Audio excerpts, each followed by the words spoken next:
Here's something that I think most of us can relate to. Do you have that one friend or family member who's one of your favorite people on the planet, but for whatever reason, you rarely get to see them in person? For me, it's my cousins. I love my cousins to death, but I hardly ever see them because they literally live all over the world. And isn't it true that being far away makes any relationship more challenging? If you've ever had a long-distance dating relationship or friendship, you know exactly what I'm talking about. Because my cousins and I can't physically be in the same place, we have different things we do to try and stay connected. We keep up with each other's Insta stories. We send each other DMs or comments back and forth on their pictures or their posts. We text and we call each other. You get the idea. Even though we can't see each other in person, it doesn't mean that the relationship goes away. It does, however, mean that we have to be more intentional about taking time to connect, because it doesn't just happen by accident. For the past couple of weeks, we've been talking about this same idea when it comes to God. When we make certain things a habit, it makes it easier for us to connect with Him, and as a result, it helps us get to know Him better. One of the habits that we can practice to know God better is talking about Him to others. When we talk about Him and what He means to our everyday lives, it makes it easier to connect with Him. And you may be thinking, how in the world do I get to know God better just by talking about Him? That sounds a little too easy. And if that were the case, why don't more people do it? Well, I think when it comes down to it, the idea of talking about God, about our faith and our relationship with God, makes all of us a little bit nervous. We immediately have questions like, what if we don't know what to say? What if we sound completely stupid? What if we don't know enough about what we believe? What if we offend somebody? And that's just the beginning. Chances are that you probably have questions that I haven't even thought of. The thing is, the idea that we rehearse in our heads have the power to create our reality. Meaning, we can spend so much time being afraid of offending someone that when the time comes, we still end up saying something offensive. When it comes to talking about God, the last thing we want to do is prepare for failure. So, let's talk about it. There was a guy named Peter who was one of Jesus' followers and closest friends, and he wrote a couple of letters to some of the earliest Jesus followers in different parts of the Roman Empire. See, while it's tempting for us to believe that talking about God is only tricking for us here in modern times, the truth is that these ancient Christians experienced it firsthand. After all, Jesus had changed the way everybody saw God. So this was all new information for all of them. They lived in the Roman Empire, which was the same empire that had crucified Jesus and destroyed the Jewish temple. Saying the wrong thing around these people could have serious implications.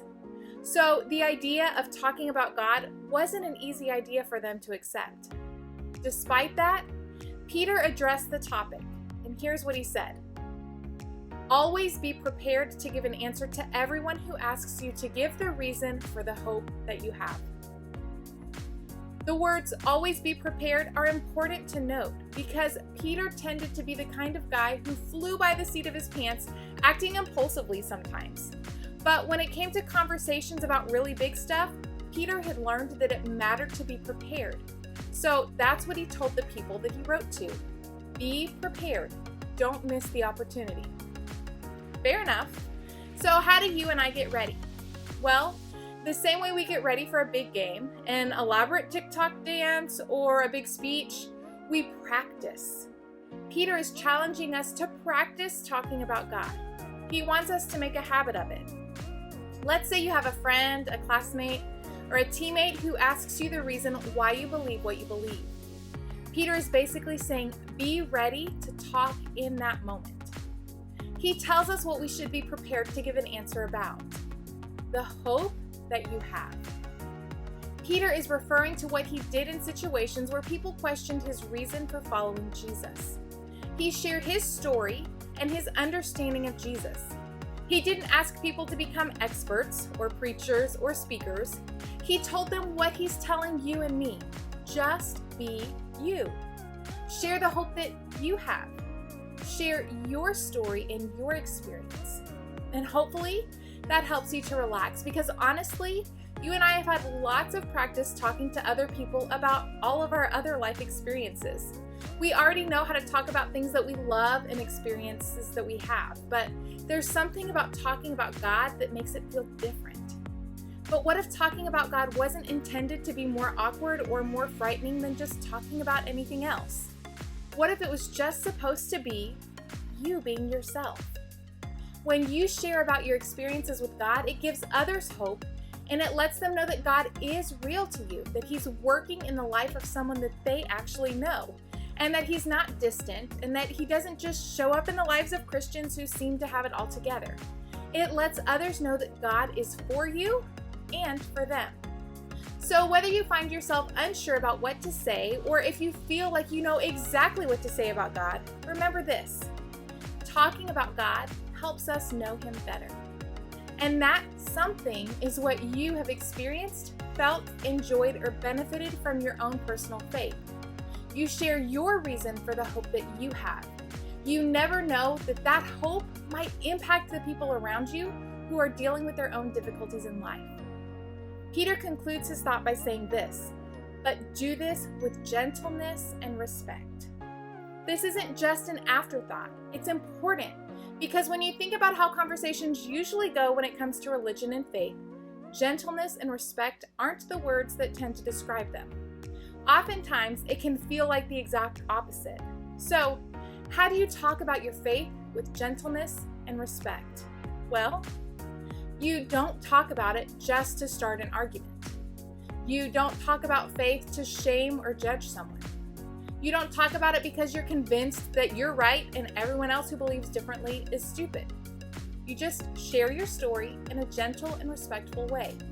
And when you share what's real for you, it makes you more real to others, and it makes the conversation more authentic. People can see the rehearsed church talk. They can tell when you're just saying something that your pastor told you to say, or rattling off a list in an attempt to force someone to believe something. But when you share out of your heart and your own experience with God, you come across as a real person who had a real encounter with Jesus. Think about the things that you love to talk about. Chances are that you talk about those things because you're passionate about them. But also, in the process of talking about them, you become even more passionate about it. Whether it's fashion, your favorite musical artist, your favorite football team, video games, fishing, or the person you're dating, you talk about what you care about. You aren't trying to, it just is a natural habit that you formed. And in the process of talking about it, you care about it more. You don't have to know everything about it to talk about it or to care about it. You just start talking. And the same is true about our relationship with God. As you talk about Him more, you'll discover that you get to know Him better. So, as you make it a habit to talk about the reason why you believe what you believe, imagine if it not only stretched your faith, but also helped the faith of people around you. Whether you're talking to people who believe what you believe or disagree, talking about God will help you get to know Him better. So, as you share, as you hear others share, and as you make a habit of doing both, you're going to find yourself knowing God better. Remember, you don't have to know everything to be able to share something.